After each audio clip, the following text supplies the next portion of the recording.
Hello, my lovely students. Сіздермен бірге ағылшын тілі маманы Әйгерім Қонысбекқызы. Бүгінгі сабақта сіздер ағылшын тілін тегін үйренесіздер, және де бұл жерде ең қарапайым жолдан күрделі жолға дейін үйреніп, өзіміздің ағылшын деңгейімізді қалай көтеруге болады, не болмаса жаңадан бастаушы болсаңыз, ең оңай жолы қайсы, қалай сөйлем құрастырамыз деген сұрақтарыңыз болса, сол сұраққа бүгін жауап алып, жақсы ағылшын тілін үйреніп шығатын боласыздар. Сондықтан сабаққа мұқият қараймыз, әрбір нәрсеге мән беріп тыңдайтын боламыз. Сіздерге сәттілік. Ендеше сабағымызды бастайық. Бұл жерде бізде енді ең оңай қарапайым жолдан сөйлем құрастыруды үйренетін боламыз. Сөйлем құрастыру арқылы біз сөйлейміз, иә? Ал енді қарап тұрсаңыздар, мына жерде бізде subject, to be және a teacher told, 32 деген сөздер тұр. Ал енді біз осы формуланы түсініп алайық. Бірінші subject to be де түсініп аламыз, иә? Subject деген бұл бізде адам, зат немесе жануар, иә? Адам, зат, жануар. Мысалы, мен, сен, ол, не болмаса зат, table, pen деген сияқты алсақ болады, не болмаса жануарлардың cat, dog деген сияқты кез келген бір зат есімді аламыз. Subject деген бізде зат есім, иә? Кім, не деген сұраққа жауап беретін зат есім. Мысалыға, кім, мен, I деп subjectті алып алайық. I деген мен, яғни subjectке біз I'ды алдық. Ал енді to be дегеніміз не десеңіздер, to be деген present simple'да, яғни present'та бізде көмекші етістік am, is және are көмекші етістіктері екен. Am, is, are көмекші етістіктері. Бұл бізде present'та. Am, is, are. Енді қараңыздар. Am қай кезде, is қай кезде, are-ны қай кезде қолданатындығымызды, subjectті ашып, яғни кімдерді жазуға болады, есімдіктерді қазір алдағы уақытта көрсететін боламын. Әзірше біз сөйлем құрастыруды үйрену үшін осы I және am-ді алып қолдана береге. Subject зат есім ол бізде I-дің көмекшісі am болады. I-дікі am. Енді әрі қарай үйреніп алайық. I am дедік, енді әрі қарай біз не жазамыз? Subject кетті, to be кетті. Енді бізде to be-ден кейін не кетеді десеңіздер, бізде зат есім болады. Зат есім, to be-ден кейін немесе сын есім, не болмаса сан есім кетеді екен. Сан есім. Зат есім, сын есім немесе сан есім кетеді. Бұл жерде қарап тұрсақ, етістік жоқ, іс-қимыл жоқ. Яғни subject to be-ді қойып, біз іс-қимылды қоя алмаймыз. Ол жағы енді түсінікті болды деп ойлаймын. Демек subject to be, әрі қарай зат есім, сын есім, етістікті қоя береміз. Мысалға, сонда қалай болады, I am a teacher. Зат есім болса, мен мұғаліммін. I am tall деп айтатынымызда сын есім болды. Менің бойым ұзын. I am 32, не болмаса I am 32 years old. Сан есім кетті. Ал енді I am play деген сияқты біз айта алмаймыз, іс-қимылмен бірге біз to be-ді қолданбайды екенбіз. Бұл енді сіздерге түсінікті деп ойлаймын.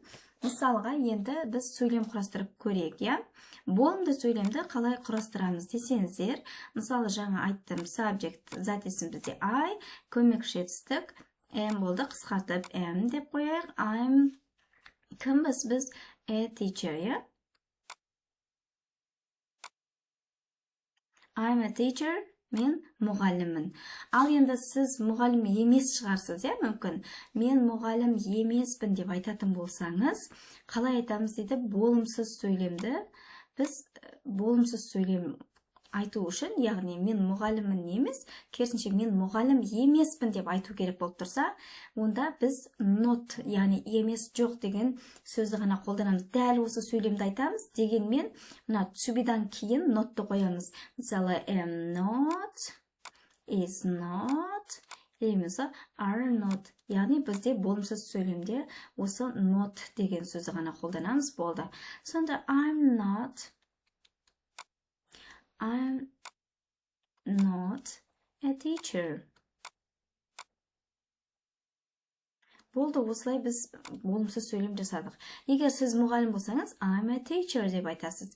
Егер сіз мұғалім емеспін деп айтуыңыз керек болса, онда I'm not a teacher деп айта бересіз. Болды.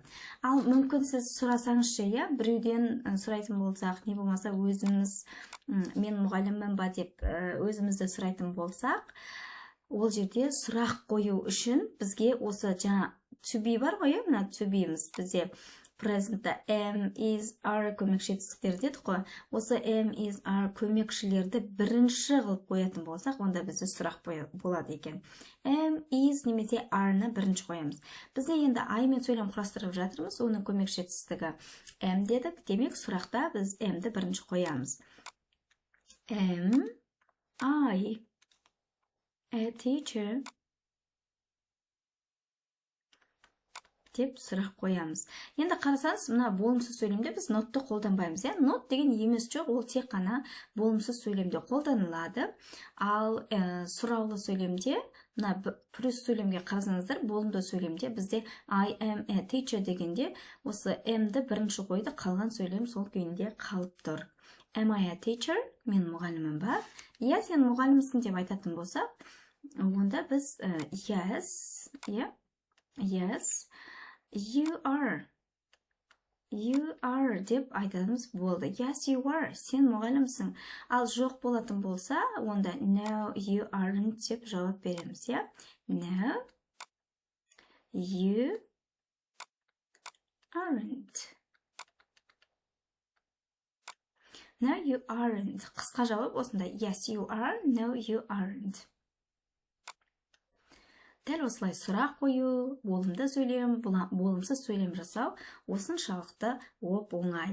Яғни біз формуланы білсек болды, Ең бірінші қандай? Subject кетеді. Ол бізде не дедік жаңа? Адам, зат немесе жануар. Яғни кім, не деген сұраққа жауап беретін зат есімді жазып аламыз. Одан кейін to be кетеді. Ал to be деген не дедік жаңа біз? To be дегеніміз am, is, are көмекші етістігі дедік. Әрі қарай бізде етістік қоюға болады ма осы to be-ден кейін? Әрине жоқ. Біз тек қана не қоямыз? Зат есім, сын есім, сан есімді ғана қоямыз. Осы формуланы білсеңіздер болды. Дәл осылай сөйлей бересіздер. Ал енді болымды, болымсыз сөйлем құрастыруда да, сұраулы сөйлем құрастыруда және оған жауап беруде дәл осындай өте оңай екен. Бұл бірінші жол, ал екінші сөйлем құрастыру дәл осындай subject және to be мен сөйлемді құрастыратын болсақ, жаңа біз түсіндік subject адамзат жануар, to be дегеніміз эмиза көмекші етістік. Дәл осымен ары қарай біз хоббилар туралы, бір способность туралы, бір ұнататын затымыз туралы сөйлем құрастырсақ қалай болады дейді. Ендеше subjectке біз қазір енді қайтадан айды алайық. Мен деп, оның to be бізде am дедік, I am, яғни айдың көмекші етістігі бізде am. I am, дәл осылай good at-ті қолдана береміз. I am good at. Good at дегеніміз бұл бір нәрседен мықты болу, бір нәрседен жақсы болу, Мысалы, мен ағылшыншам жақсы, не болмаса мен математикадан жақсым, не болмаса бір хоббиді айтсақ болады, кез келген бір іс-қимылды айтсақ болады, тамақ істеу, жаңағы не ойнау деген сияқты кез келген бір етістікті аламыз. Мынау бізде verb дегеніміз, verb деген етістік, яғни іс-қимыл.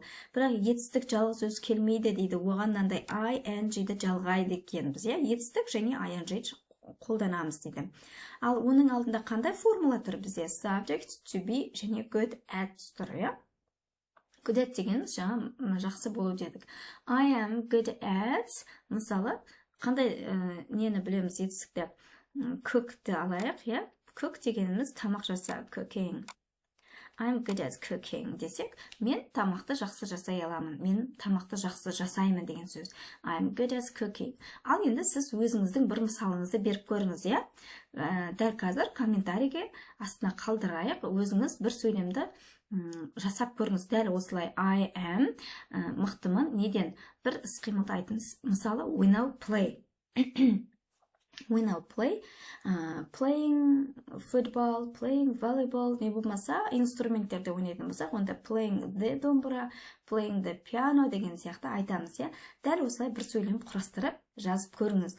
Ал егер сіз тамақты жақсы жасай алмаймын, мен тамақты жасаудан жақсы емеспін десек, не істейміз? Жаңа мысалы мен тамақ жасаудан жақсымын десек, болым сөйлем мені дәл алдымызда дайын тұр.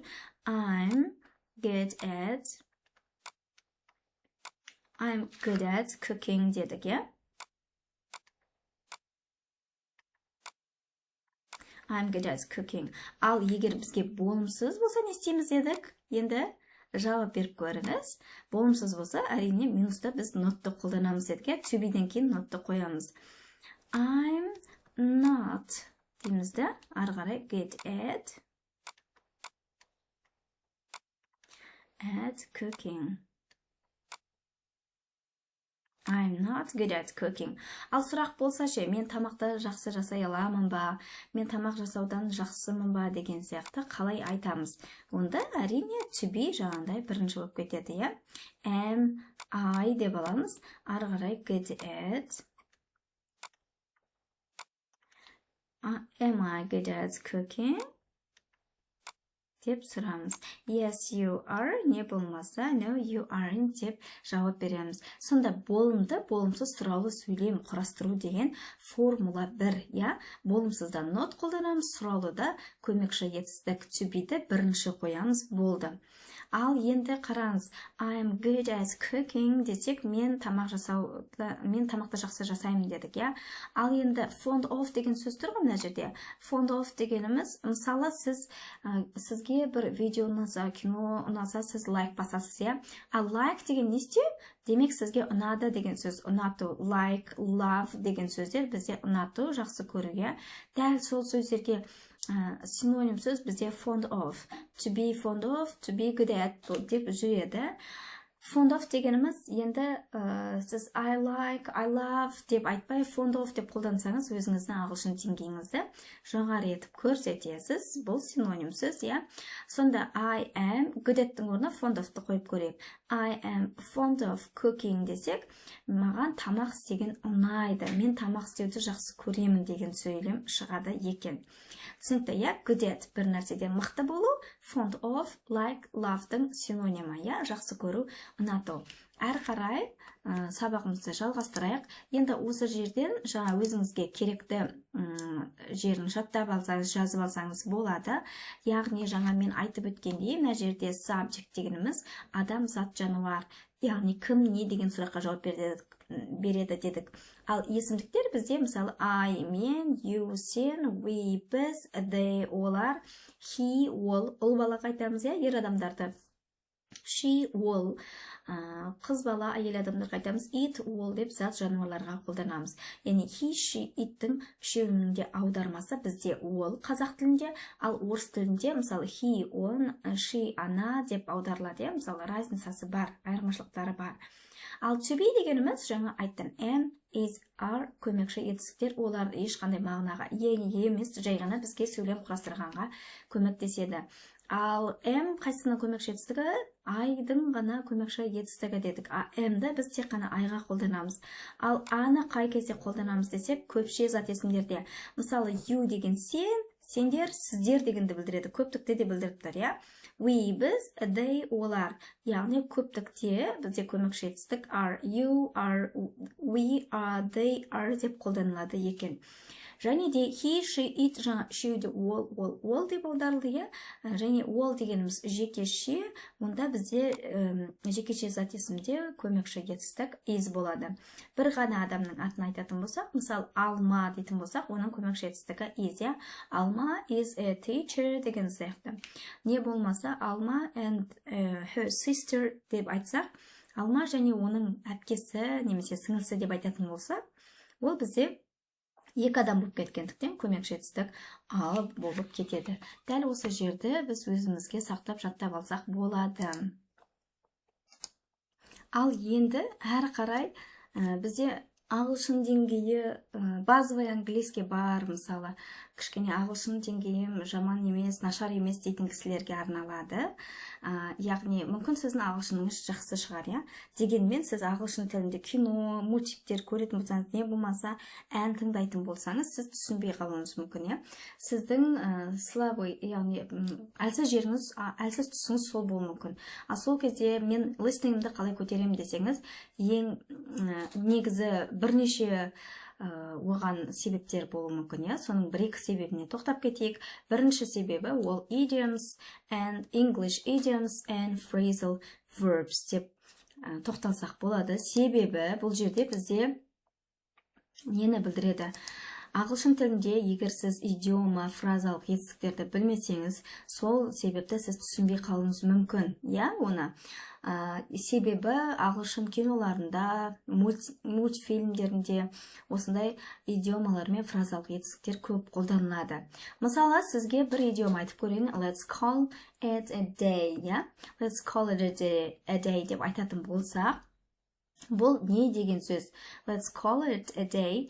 Бұл бізде қандай мағынаны білдіреді? Енді айтып көріңіз. Егер білсеңіз, төменге қалдырып жазыңыз, ал білмесек, маған пайдалы болды деп жазып кетіңіз, иә? Мен сіздермен кері байланысты біліп отыратын болайын. Яғни, let's call it a day дегеніміз to stop, иә? Or to end деп айтсақ болады. Яғни, to stop or end doing something.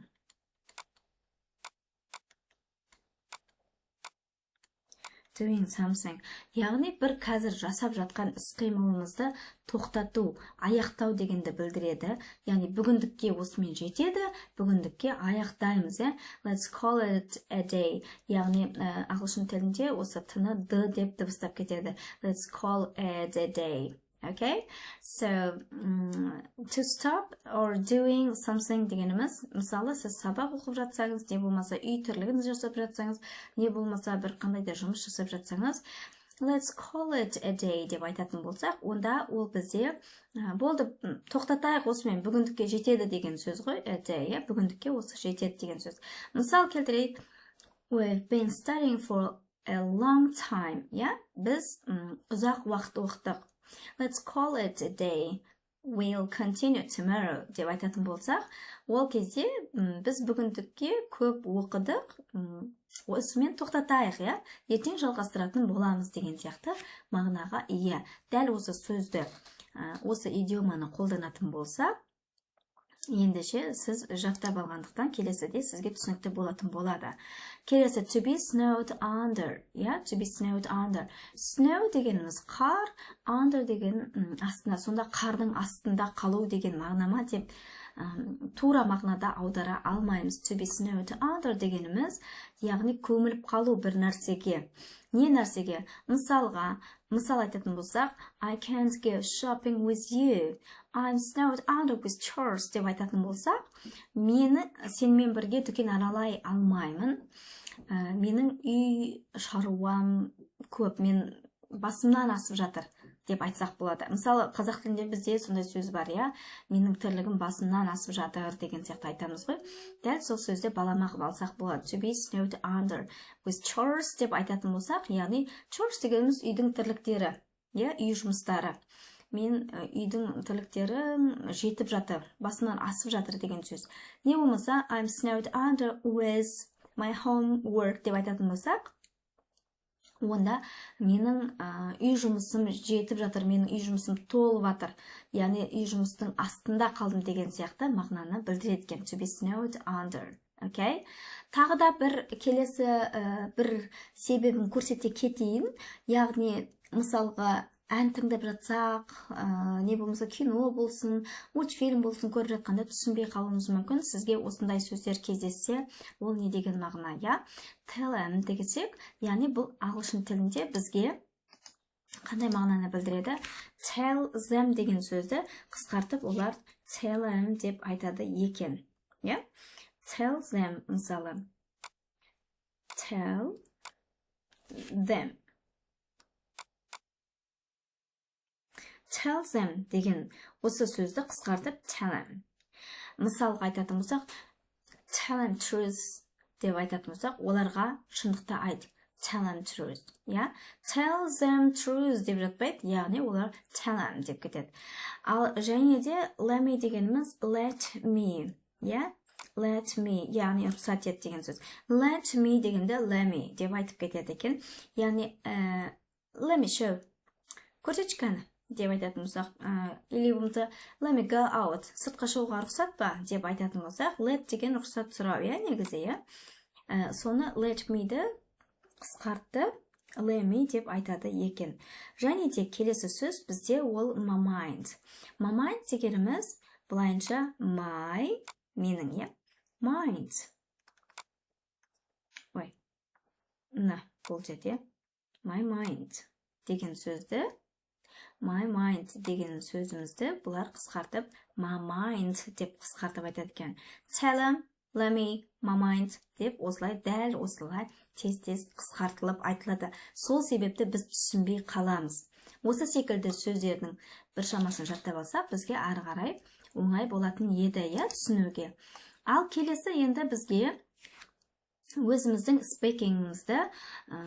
speaking жаңағы деңгейімізді көтеру үшін не істеуіміз керек десеңіздер, оның ең бірінші жолы синоним сөздерді жаттау, синоним сөздерді білу, Мысалы, бізде қарап тұрсақ, мына think дегеніміз, бұл бізде жалпы сөз, general word, think дегеніміз.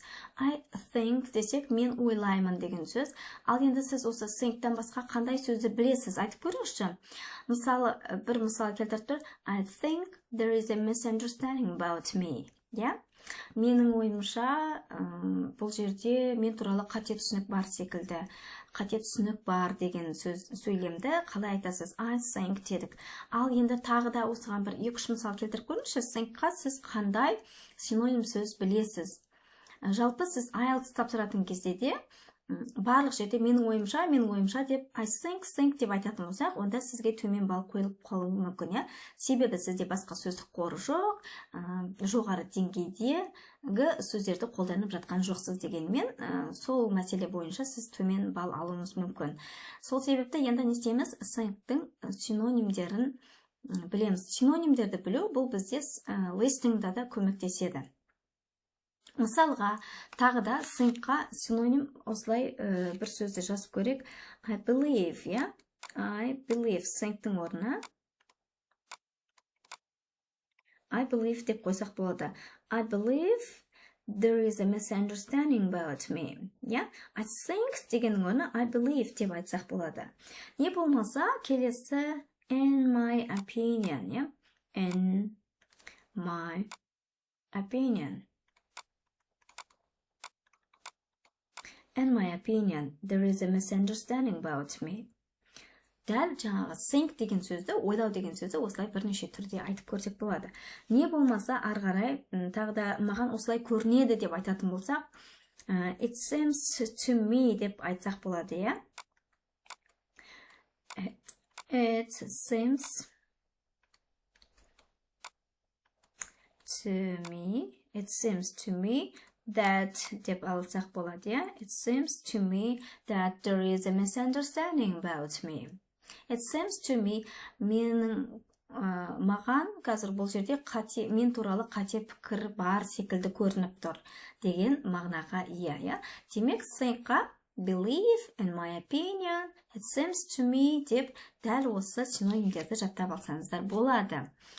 Ары қарай енді тағы да бір біз тоқталып өтетін тақырыптардың бірі ол pronunciation, яғни біздің дұрыс дыбыстауымыз, Мысалға, мына сөздерді бізде бұлай apple, не болмаса apple, animal, не болмаса animal деп оқуларыңыз мүмкін. Яғни бұны дұрыс оқу үшін негізі қарап отырсақ, бізде осы A деген ағылшын тіліндегі әріп түрленіп оқылады. Кейде A, кейде A, кейде о, кейде деген сияқты оқылады. Яғни біз бүгін жабық буында деп оқылатындығына тоқталамыз, иә. Әрпі бізде жабық буында қазақ тіліндегідей деп оқылады. Яғни сонда қалай? Apple, иә? Деп айтамыз, наны apple, және де соңындағы оқылмайды. Apple. Сонымен қатар animal. Яғни бізде жабық буында әрпін деп оқимыз. Келесі тағы да бір біздің қазақ тіліне өзімізге ұқсатып оқитын болсақ, онда бізге ағылшынша дыбыстауымыз дұрыс болатын болады, иә? Pronunciation бізде дұрыс болады. Мысалы, мына сөздерді сіз қалай оқисыз? Been, in, animal, miss деп оқуыңыз мүмкін, иә? Бірақ оларда дәл осылай дыбыстамайды осы сөздерді. Яғни мына ағылшын тіліндегі әрпін қазақ тіліндегідей деп дыбыстайтын болсақ, онда біз дұрыс дыбыстаймыз. Мысалы, been емес, been, in емес, an. Мысалы, тағы да animal емес, animal. Miss емес, mess. Дәл осылай біз өзіміздің pronunciation'ымызды дұрыстап алсақ болады. Тағы да соңғы бір жолға тоқтала кетейін, иә? Үшінші жол, ол ағылшын тілінде тиді деп дыбыстайды. Мысалы, мына жерде beautiful емес, beautiful. Beautiful, өзіміз тыңдап көрейік, beautiful. Тыны деп айтқанымыз дұрыс естіліп тұр, иә? Және шетелдіктер де дәл осылай сөйлейді, beautiful. Call it емес, уже, иә? Call it емес, call it a day. Call it. Деп айтамыз, сонда call it a day болмайды. Call it a day. Жаңағы біздің идиомамыз болады. Осымен бүгінгі сабағым сіздерге түсінікті, пайдалы болды деп ойлаймын. Сау болыңыздар.